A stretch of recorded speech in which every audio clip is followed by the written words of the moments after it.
Hello，大家好，歡迎收睇《紅樓密碼之星演紅樓夢》第129集。我哋上集講開咧，喺現實生活中，《紅樓夢》嘅作者曹雪芹，佢嘅家族喺康熙年間咧，同喺京城另一個權貴家族李家息息相關，仲互組聯盟啊。而關於呢個李家，佢嘅揸 fit 人李煜咧，有一段非常之咁 juicy 嘅傳言嘅。呢段傳言咧，仲影響咗曹雪芹創作《紅樓夢》時候其中一個情節啊。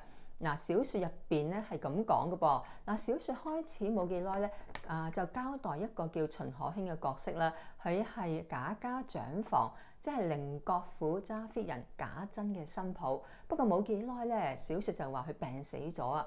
嗱，一個咧睇落去唔舉足輕重嘅角色咧，係引嚟咧極大嘅爭議喎。因為有好多紅學家根據小説入邊嘅蛛絲馬跡嘅提出，秦可卿咧唔係病死嘅，而係淫喪而死啊！學者話咧，秦可卿係因為同其他男人幽會通姦，被當場撞破，羞愧之下咧自盡身亡嘅。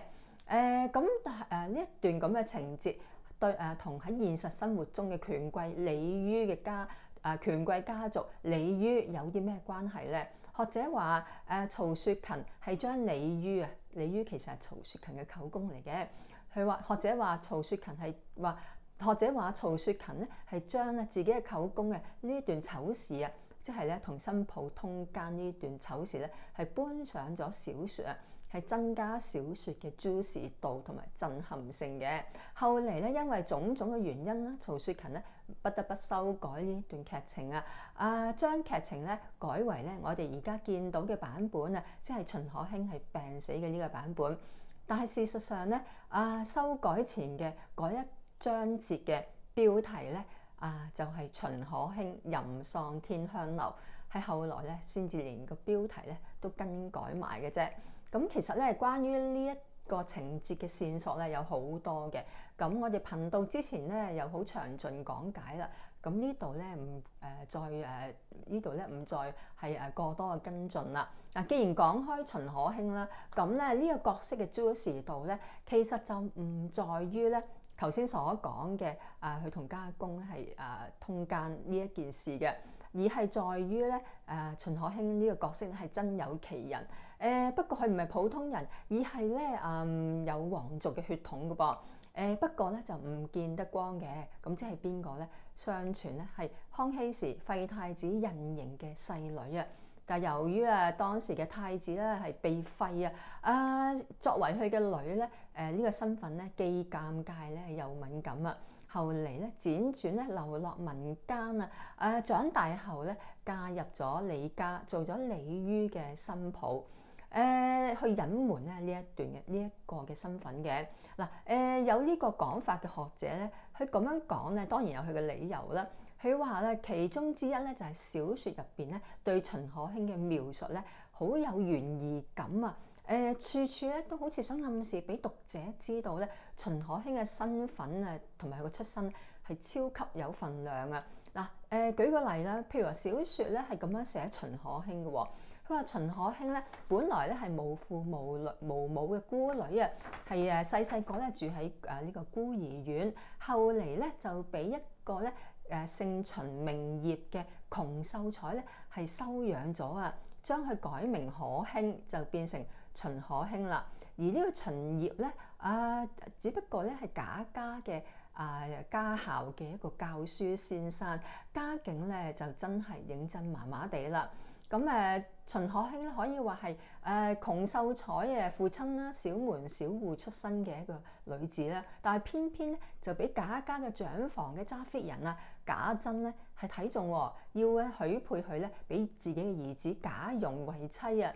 由於咧賈蓉咧係獨子啦，即係話咧呢個賈蓉將來咧係會繼承賈家長房嘅揸 fit 人，以及咧族長呢個職位嘅。而秦可卿咧到時亦都順理成章咧係搖身一變咧成為賈家長房嘅當家大主母啊！咁嘅咁顯赫嘅地位，竟然落喺咧秦葉咧呢一個小門小戶嘅女兒嘅身上邊，呢一個咧係其中咧一個疑點。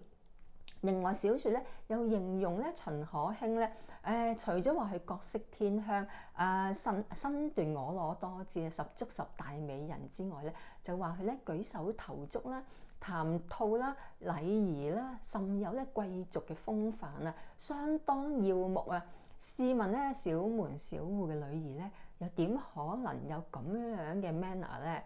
嗱，再者小説咧就話咧賈家咧所有有頭有面嘅主子啊，包括老祖宗賈母史太君啦，仲有幾位咧大老爺啦，同埋大老爺嘅夫人等等咧，全部咧都好錫秦可卿喎，直情當佢係如珠如寶啊！態度上咧就不敢怠慢啦嚇，都驚咧係怠慢咗佢一樣。連咧最係見高拜見低踩、最犀利嘅鳳姐王熙鳳咧，都要攀附呢個秦可卿啊，要做秦可卿嘅知己喎。總之咧，作者嘅描述咧，處處咧都有呢一種玄機啊，就係話秦可卿根本就唔係窮鬼呢個秀才教書先生收養翻嚟嘅孤女啊，似乎咧作者咧係有啲嘢想講嘅，不過咧就欲蓋彌彰啊，寫而不破啊。